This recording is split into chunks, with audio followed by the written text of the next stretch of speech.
ٹھیک ہے رضوان خانزادہ صاحب، ٹھیک رضوان خانزادہ صاحب آپ سن رہے ہیں، ذرا راجہ خرم الاسلام صاحب کہہ رہے ہیں جو ان کے صاحبزادے آئیں گے تو بالکل ملنے کی اجازت دی جائے گی اور بلکہ ان کو ویلکم کہیں گے. دیکھیں ہمشیراؤں کو بھی ملنے دیا گیا تھا، لیکن جب اس ملاقات کے بعد جس طریقے کے بیانات آئے، جس طریقے سے انڈین ٹیلی ویژن پہ بیٹھ کے انٹرویوز دیے گئے، تو ظاہر سی بات ہے اس کے بعد پابندی لگائی گئی.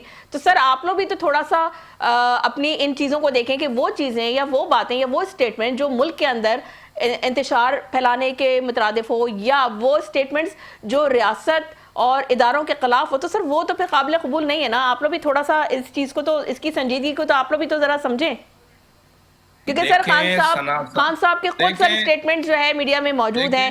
سر جب وہ دھرنے کر رہے تھے ثنا صاحبہ آپ نے 4 باتیں ایک ساتھ کر دی ہیں. میں راجہ صاحب کی بات بھی سن رہا ہوں، آپ کی گفتگو بھی سن رہا ہوں. دیکھیں پہلی بات یہ کہ انٹرویو انڈیا ٹی وی کو انٹرویو کس سیاستدان نے نہیں دیا پاکستان کے، مجھے بتا دیں اس کو.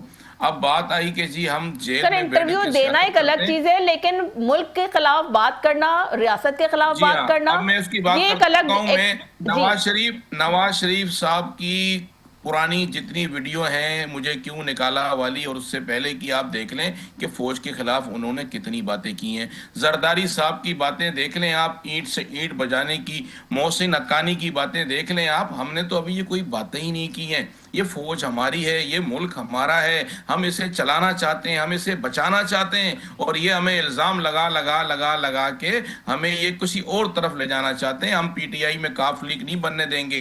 ہم ان کے من پسند لوگوں کی ملاقاتیں عمران خان سے نہیں، عمران خان کی ملاقاتیں عمران خان کے وکیلوں سے ہوں گی، عمران خان کی ملاقاتیں عمران خان کی بہنوں سے ہوں گی.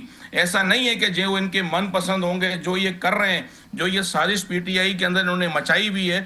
8 فروری کو یہ پورا ووٹ چوری کر کے لے گئے. ہم کیا کرتے؟ ہم روتے بھی نہیں، ہم چلاتے بھی نہیں، ہم احتجاج بھی نہیں کرتے، ہم چیختے بھی نہیں. کیوں بھائی؟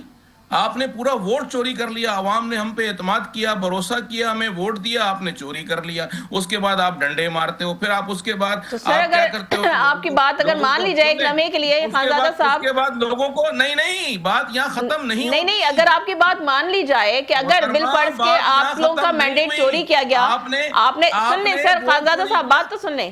آپ نے کہا